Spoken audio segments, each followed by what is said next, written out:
গত পর্বে আপনাদেরকে দেখিয়েছিলাম কিভাবে আমরা শিলিগুড়ি থেকে লোকাল ট্রেনে হ্যামিল্টন স্টেশনে এসে পৌঁছালাম। হ্যামিল্টন স্টেশন থেকে কি দেখে পৌঁছলাম রায়মাটাং এবং রায়মাটাংয়ে এক রাত কাটানোর সাহসী অভিজ্ঞতার কথা। আর আজ শোনাবো হোমস্টে অরণ্যমহলের বিস্তারিত তথ্য। ডেসক্রিপশন বক্সে দেওয়া রইল হোমস্টের ফোন নাম্বার, গিয়ে থেকে বুঝে আসুন কাকে বলে জঙ্গলে বাস। এই যে হোমস্টের নিচটা এই রকম। Welcome to Aranyamahal homestay Raimatang. অরণ্যমহলের এই সাইনবোর্ড আপনাকে আইডিয়া দেবে আপনি আসলে কোথায় আছেন। অরণ্যমহল রায়মাটাংয়ের সবচেয়ে পুরনো একটি হোমস্টে।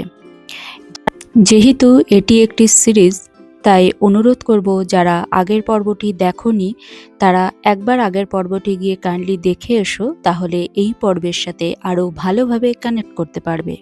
গেটের দুপাশে সুন্দর গাছের সারি প্রথমেই তোমাদেরকে স্বাগত জানায়। অনেক দিনের ইচ্ছে ছিল জঙ্গলের একটা র ফিলিং নেব, মানে যেখানে কোনো আভিজাত্য থাকবে না, যেখানে ডিলাক্সি প্রিমিয়াম রুম এ সমস্ত কিছু থাকবে না, সাধারণ মানুষ যেভাবে থাকে একদম মানে জঙ্গলের সাথে যাদের জীবন জড়িত, জঙ্গলের মধ্যেই থাকা যাদের, ঠিক সেরকম একটা হোমস্টের সন্ধান আমি চেয়েছিলাম। মনোমতো হোমস্টের সন্ধান পাওয়ার পর আমার মনের মতো রুমটির একটা রুম ট্যুর তোমাদের করিয়ে দিই। এই হচ্ছে আমাদের সেদিনকে রাতের আস্তানা।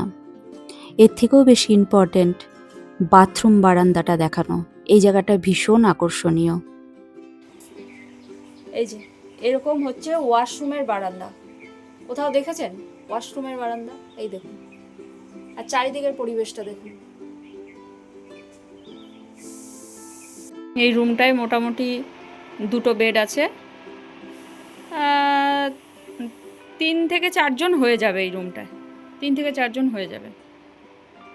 এবার একটু ঘরগুলো কেমন আছে তোমাদেরকে দেখাই। খুব সাধারণ আছে। প্রথমেই আমি বলেছি যে খুব লাক্সারি বা প্রিমিয়াম ব্যাপার এখানটায় নেই।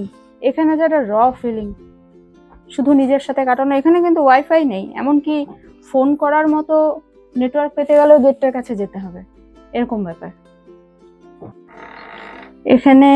এখানেও দুটো বেড,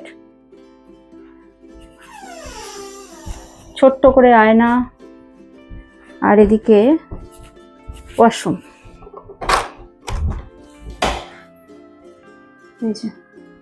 ওয়াশরুমে কোনো অসুবিধা নেই, ওয়াশরুমে যা যা প্রয়োজন হয় সবই আছে। এখানেও 4 জনের বেড।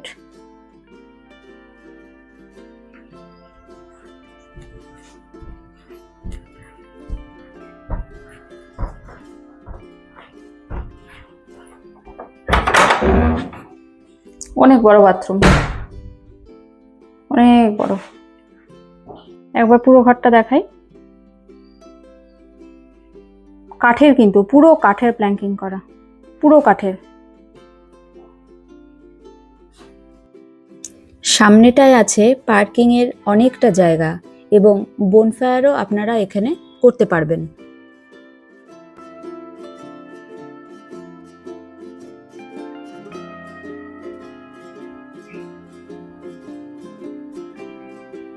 সামনেটা হচ্ছে দেখো সামনেটা একদম পার্কের মতো।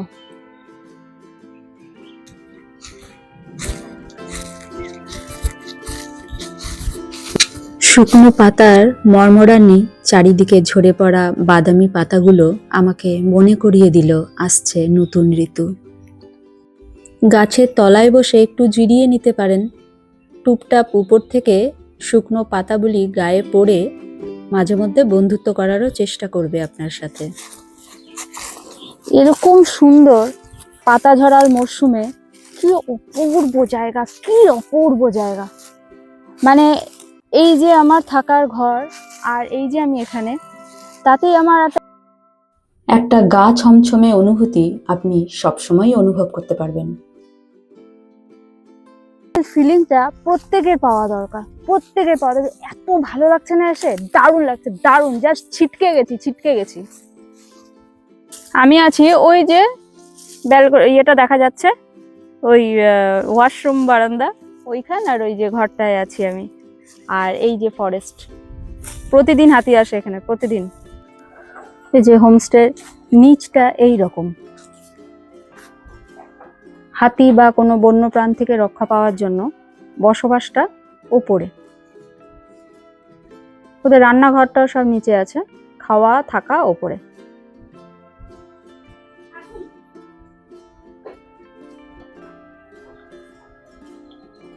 এখানে যদি তোমরা এসে থাকতে চাও তবে ডেসক্রিপশন বক্সে এখানকার ম্যানেজারের নাম্বার দেওয়া থাকবে, তার সাথে কথা বলতে পারো। ওদের বিহেভিয়ার খুব ভালো, আমার সব কিছুই খুব ভালো লেগেছে।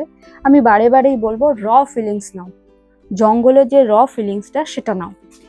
পুরো কাঠের প্ল্যাঙ্কিং, ধপধপ করে হাঁটলে গোটা বিল্ডিং ঝমঝম আওয়াজ হবে, যার জন্য আমার ছেলে খুব ভয় পাচ্ছে। আর যে ফরেস্টের কথা আমি বলছি, এই হচ্ছে ওই যে ফরেস্ট, ওখানে হাতি আসে। সঙ্গীতা ওখানেই হাতি আসে না?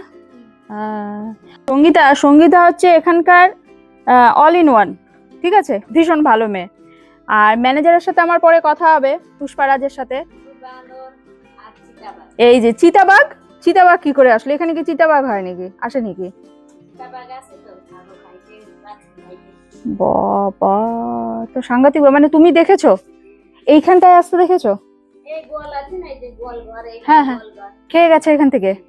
ওরে বাবা,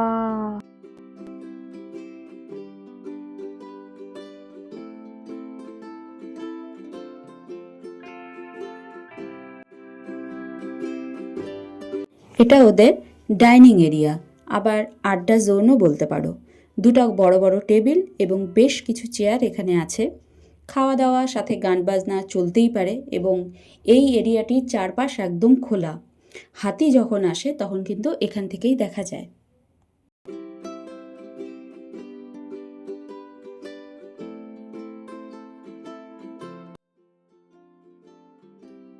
ভুটান পাহাড় দেখা যাচ্ছে, প্রচুর গাছগাছালি। এই গাছগাছালি বলে এই জায়গাটাকে ছোট করা ঠিক হবে না। ফরেস্ট, একটা ফরেস্ট। তোমরা যদি ফরেস্টের স্মেল নিতে চাও, একটা দিন বা দুটো দিন তোমাদের মনে হয় যে এমন জায়গায় গিয়ে থাকবো যেখানে অফিসের কাজ আসবে না, ওয়ার্ক ফ্রম হোম আসবে না, কেন ইন্টারনেট তো নেই। নেট থাকলে তবে না কাজের প্রশ্ন, আর ফোনে কানেকশন থাকলে তবে না ফোন আসার প্রশ্ন, আসবে না। একদম যারা একা থাকতে ভালোবাসো তারা একা আসতে পারো, আর যারা মনে করো পরিবার নিয়ে বন্ধুদের নিয়ে হই হই করে এই জায়গাটার মধ্যে বসে খাওয়া দাওয়া করবে, কেননা এখানে আমি এই 12টা 1টা 4টা বাজতে বাজতে এখানে সন্ধ্যা নেমে যাবে, এখানে আর কিচ্ছু করার থাকবে না। সুতরাং এখানকার মানুষ আমার মনে হয় ঘুমায়ও তাড়াতাড়ি, ওঠেও তাড়াতাড়ি।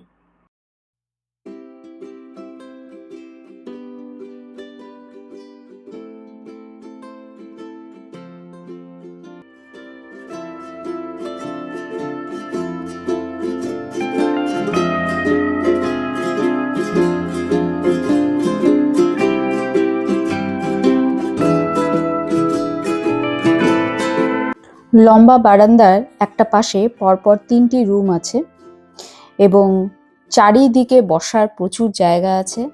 কাঠের সিঁড়িতে বসে গল্প করার মজাই আলাদা।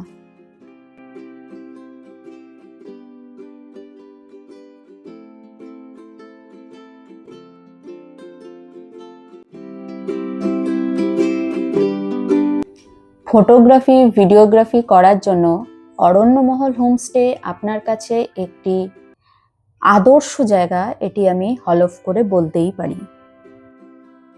সেদিনের দুপুরের লাঞ্চে ছিল ডিম এবং তার টেস্ট কেমন ছিল সেটা আগের পর্বে তোমাদের সাথে শেয়ার করেছি, সেটা ডিটেলস আর এখানে করলাম না। শুভ বিকেল বন্ধুরা, বহুদিন পর একটা সত্যিকারের বিকেল পেলাম, কেননা আমরা সাধারণত শহরে যে ধরনের বিকেল পাই সেখানে রৌদ্রু আর একটা মানে অলসতা এসব চাই, কিন্তু এইখানটায় যেহেতু একদম প্রকৃতির মধ্যে, এখানে সত্যি কিন্তু এই 4টে 4:30 বোধহয় বাজে না, এখন 4 4:30 হবে। হ্যাঁ, তো এখানে কিন্তু কোনো ওরকম ঠাডা পড়া রোদ্দুর নেই, এখানে সত্যিকারের না একটা বিকেল মনে হচ্ছে, মনে হয় একটু সামনেটায় গিয়ে হেঁটে আসি এরকম মনে হচ্ছে। তো এখন, আগে তো তোমরা সব কিছু ভিডিওতে দেখেছো এখানকার, এইবার এখন আমরা ম্যানেজার বাবুকে সামনে পেয়ে গেছি। ম্যানেজার বাবুর নাম হচ্ছে, নামটাই খুব বিখ্যাত, পুষ্পারাজ ছেত্রী। ওরে বাপরে, এরকম একটা নাম বললে কেউ আশেপাশে আর ভিড়বে না। হ্যাঁ, এখন আমরা একটু কথা বলে নেব। আচ্ছা, নমস্কার পুষ্পরাজ। নমস্কার। আচ্ছা, এবার প্রথমত কিছু প্রশ্ন আপনার থেকে আমাদের জানার আছে। এক হলো, আপনাদের এখানে রুম কটা আছে? তিনটা রুম আছে। এখানে আপনাদের কি কি ফেসিলিটিস আপনারা দিচ্ছেন? রুমে কমাট আছে, হুম, ওই শীতকালে ওই আমি তো সব ঘরেই দেখলাম 4 জন করে থাকার মতো জায়গা হ্যাঁ, আছে, হ্যাঁ, প্রত্যেকটা ঘরে 2টো করে বেড আছে, হ্যাঁ কম করে 3জন থাকাই যাবে, 4জনও থাকা যাবে। থাকা যাবে। হুম, তো এই 3টে রুম এবং এর যে তোমার ট্যারিফটা কত থেকে কতর মধ্যে থাকছে প্যাকেজটা? 1200 টাকা। 1200 টাকা সবই তিনটেতেই? তিনটাতেই। আচ্ছা, এর সাথে যেটা আমাদের প্রশ্ন আর কি, সব জায়গার রিসর্ট এর সাথে এইটাকে মেলালে চলবে না অরণ্যমহলকে, এটা আমার ব্যক্তিগত মনে হয়। কেননা আমরা ফরেস্টে যদি থাকবো বলি, এটা ফরেস্ট শহর নয়, এটা রিয়েলি ফরেস্ট, ঠিক আছে? রিয়েলি ফরেস্ট হওয়ার জন্য এখানে কিছু নেটওয়ার্কের সমস্যা ইস্যু আছে। তো তুমি আগে বলো এখানে যে কি কি নেটওয়ার্ক এখানে কাজ করে, মানে ফোনের কোন কোন নেটওয়ার্ক কাজ করে, তোমরা কি ইউজ করো? বিএসএনএল আর এয়ারটেল বিএসএনএল আর এয়ারটেল চলে, চলে, কিন্তু এখানটায় তো ওয়াইফাই নেই। ওয়াইফাই নেই। ওয়াইফাই নেই, আচ্ছা। আমাদের এখানে ওই এখান থেকে 2.5 কিলোমিটার উপরে ডুকপাট ট্রাইবাল ভিলেজ আছে। হ্যাঁ, তারপর এখান থেকে আরো 4 কিলোমিটার দূরে একটা ন্যাচারালি পুখরি লেক আছে। আচ্ছা, নেচার পুখরি লেক কত কিলোমিটার? 4 কিলোমিটার। 4 কিলোমিটার, 4 আচ্ছা। কিলোমিটার গাড়িতে করেও যাওয়া যায়, পয়দল হাটেও যাওয়া যায়। আচ্ছা, ট্রেকও করতে হ্যাঁ, পারবে, আচ্ছা। গাড়ি করে গেলে 7 কিলোমিটার পড়বে, হ্যাঁ, পয়দল হাটে গেলে 4 কিলোমিটার পড়বে। আচ্ছা, এইটা তোমরা প্যাকেজে করে দিতে পারবে যদি গাড়িতে কেউ যায়? হ্যাঁ, হ্যাঁ, হ্যাঁ, এখান থেকে গাড়ির ব্যবস্থা তোমরা করে দেবে? হ্যাঁ, করে দিই। আর এই দুটো জায়গায় এছাড়া আর মানে এখানে যদি কেউ টু নাইট অর 3 নাইট থাকে, আর কি ঘুরতে পারবে? আর ঘুরতে পারবে এখানে আমাদের রায়মটনে এলাকার মধ্যে মহাকাল মন্দির আছে। মহাকাল মন্দির, মহাকাল মন্দির আছে। হুম। তারপর রায়মটন রিভার সিনিক বিউটি হ্যাঁ, খুবই ভালো আছে। একটা তো আমি পেরিয়ে আসলাম। না, ওইটা পেরে আসলেন, হুম। ওইটা গাড়ি রোড। হ্যাঁ, মানে রিভারে একটা ট্রেকিং আছে, আচ্ছা। উপরে ওই কি বলেন ঝর্ণা মতন আছে, হ্যাঁ হ্যাঁ হ্যাঁ, ফলস ফলস আছে, ফলস ফলস, হ্যাঁ স্নো ফলস মতন, হ্যাঁ। স্নোই মতনই দেখা যায় তাই? একদম। মানে সারা বছর? হ্যাঁ, সারা বছর। তাই? আপনাকে হয়তো আমার কাছে যদি ফটো থাকে তাহলে তো একটু পাঠিয়ে দিন তো, আমি পাঠিয়ে ওটা দিব। অ্যাড করে দেবো এখানে। ওই মানে খুবই সুন্দর। কত কিলোমিটার ওটা? ওইটা ইয়ংরাই আসতে পারে, বয়স্করা আসতে পারবে পারবে না, না। আচ্ছা। মোটামুটি ধরুন না 6 কিলোমিটার 7 6 কিলোমিটার কিলোমিটার হাঁটা আছে। একদম মানে দুর্দাস্য। কি নাম বলছো ওটা? ওইটা এই রায়মটং রিভারের মাথা। মাথায়? আচ্ছা আচ্ছা আচ্ছা, মানে এটা সারা বছরই সেম দেখা যায়, শুধু মানে মানে বর্ষাকাল বলে না? না না না না না না না, সারা বছরে ওইরকমই দেখা যায়। আচ্ছা, এইটা কোথার থেকে করানো হয়? এখানে তো নিশ্চয়ই এগুলো টুরিস্ট করে, ওটা কোথার থেকে করায়? মানে আলিপুরদুয়ারে স্টে করলে বা মাদারিহাটে স্টে করলে এটা প্যাকেজের মধ্যে আসে নাকি এগুলো? না, রায়মটন স্টে করলেই ওটা পড়বে? পড়বে। আচ্ছা আচ্ছা। আরেকটা জিনিস যেটা জানার সেটা হলো, আমি জেনে এসেছি, সঙ্গীতার কাছেও শুনলাম, এই যে ফরেস্টটা একদম ফরেস্টের মধ্যে, এখানে হাতি অ্যাভেলেবেল বলা যায়, একদম মানে প্রায় দিনই এরা আসে। এই কি গ্রামে অ্যাটাক ট্যাটাক করে নাকি? ঘরবাড়ি নষ্ট করে? ঘরবাড়ি নষ্ট করে। ঘরবাড়ি নষ্ট করে? তাহলে এটা তো নাই করে 10 বার ভাঙছে। হ্যাঁ, আমাকে তাই বললো। তাহলে এখানে হাতিটা দেখা যাবেই। আমি জানি না আজকে আমার কপাল জোরে আছে কিনা, তবে হয় আমার যেখানে না পাওয়ার কথা না, সেখানেও আমি পাই। কাঞ্চনজঙ্ঘা যত, সেই আশায় আমি আছি, মানে আমি খুব পজিটিভ মাইন্ড। কারণ অরিন্দমবাবু আমার বলেছেন যে ওখানে হাতি না আপনি পাবেনই, এরকম একটা ব্যাপার। তো এইখানটায় আমরা বলতেই পারি যে অরণ্যমহলে আসলে যদি খুব না আলাদা কিছু হয়, ভাগ্যে বরবাদ হয়, তাহলে হাতি দেখতে পাওয়া যাবেই। যদি হাতি দেখতে চাও না, সারা বছর নাকি শুধু এই টাইমটা? না, সারা বছর। সারা বছর না? বর্ষাকালে তো আপনি সন্ধ্যা থেকে হুম বিকাল মানে সকাল অবধি হুম লোকজন ওই মশাল নিয়ে হুম ঘোরাইতে থাকবে, ঘোরাইতে ওই ওই ওই দিকে গেলে ওখানকার লোক মশাল নিয়ে আসবে, হুম। এদিকে ঢুকলে এদিকে রাত ভর তং করে। ও বা, বর্ষাকালে? বর্ষাকালে। আচ্ছা আচ্ছা। বর্ষাকালে কি হয়, ওই সমতলে জমিটা একটু নরম হয়, হ্যাঁ হ্যাঁ ওই ধরুন কালচিনি ওইদিকে, হ্যাঁ হ্যাঁ। যত হাতি সব এদিকে আসে পাহাড়ে। আচ্ছা আচ্ছা, তাহলে এদিকে অত্যাচারটা বেড়ে যায়, বলে। মানে তোমরা রীতিমতো ওদের অত্যাচারিত আর কি, এরকম বলা যায়। কিন্তু আমাদের বক্তব্য যেটা যেটা হচ্ছে, মানুষ তো দেখতে চায়, যারা ট্যুরিস্ট তারা কাছ থেকে দেখতে চায়। মানে একটা সাফারি করতে গিয়ে দেখা আর আমি যেখানে আছি সেইখানে আসা, এটার মধ্যে কিন্তু অনেক তফাৎ। ওর মধ্যে তো জিনিসটা থাকে, তাই না? তো এটা আমি ভীষণ আশাবাদী। আমার বন্ধুদেরকে আমি বা আমার সাবস্ক্রাইবারদেরকে আমি বলতে চাই যে অরণ্যমহলে এসে খুব প্রিমিয়াম ডিলাক্স থাকা যাবে না, আমি বারবারই বলছি। থাকতে হবে, সাধারণ মানুষের মতো থাকতে হবে। বাট এখানকার যে মাটির গন্ধটা, এখানকার যে একটা নেট ছাড়া জীবন, একটা নেটওয়ার্ক ছাড়া জীবন, ঠিক আছে, সেটাকে বন্ধু বান্ধব ফ্যামিলির সাথে ভালোভাবে এনজয় করা, এবং অবশ্যই এই জীবজন্তুদের আসার মানে একটা বিরাট পসিবিলিটি থেকে যায়, এটা এখান থেকে প্রায় গ্যারান্টেড বলা যায়। ঠিক আছে, অনেক ধন্যবাদ। একটু পরে দেখবেন, আধা ঘন্টা পর দেখবেন বিভিন্ন রকম ময়ূরের সাউন্ড, ডাকাডাকি শুরু হয়েছে। হরিণের এই sound। সারা রাতই ডাকে মনে হয় না, ডাকে। সারা রাত ডাকে। হরিণ তো কিছুক্ষণ পরে এদিকে হউ হউ করবে, ওই কুতা মতন সামনে সামনে। ওই যে বার্কিং ডিয়ারগুলো। হ্যাঁ, barking deer। আচ্ছা, এইটা তো মনে হয় কোন রেঞ্জের মধ্যে পড়ে? মানা রেঞ্জ। আচ্ছা, ওইটায় সাফারি হয়? আগে 3 বছর আগে পুরো সাফারি হয়েছে, আচ্ছা 16 কিলোমিটার, আচ্ছা খুব ফাইন ছিল। আচ্ছা পরে ডিপার্টমেন্ট ওই কিছু উপর থেকে ইনস্ট্রাকশন হয়েছে না, বা এইদিকে বানাইছে, বন্ধ করেছে। বন্ধ করে দিয়েছে। খোলার কথা, কবে থেকে খুলবে? হ্যাঁ, তাহলে সাফারিটা তোমাদের তো কোথা থেকে করাবে সেটা? এখান থেকে হচ্ছে। এই রায়মাটাং থেকে হবে? রায়মাটাং বিট হ্যাঁ, বিট। বিট অফিস থেকে। ঠিক আছে, ধন্যবাদ। নেমে এলো সন্ধে, যাচ্ছে ওদের রান্নাঘরের দিকে। ভাবলাম যাই, ওদের জীবনযাপনের গল্প শুনে আসি। পাশে জঙ্গল থেকে ভেসে আসছিল কত রকম জীবজন্তুর ডাক। বেশ ভয়ও লাগছিল, কিন্তু যত যাই বলো, এই গ্রামে থাকা কিন্তু প্রায় বন্যপ্রাণীর সাথে যুদ্ধ করে বেঁচে থাকা। হয়তো আজ ওরা এই জীবনযাপনে অভ্যস্ত।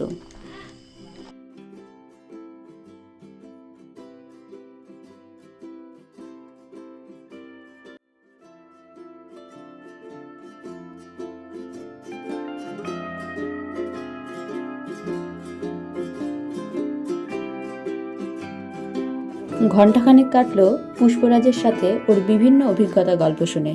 সেটাও গত পর্বে তোমাদের ডিটেলসে দেখিয়েছি, শুনিয়েছি। যদি শুনতে চাও, যারা শোনোনি তারা ব্যাক করে গিয়ে দেখে আসতে পারো। তারপরেই ডিনার সেরে ফেললাম। যাই হোক, অরণ্যমহলে থাকার সম্পূর্ণ অভিজ্ঞতা শেয়ার করলাম। যদি এই ভিডিও ভালো লেগে থাকে একটা লাইক করে দিও। ফিরে আসবো আবার মাদারিহাটে থাকার গল্প নিয়ে। ততক্ষণ পর্যন্ত ভালো থেকো, সুস্থ থেকো।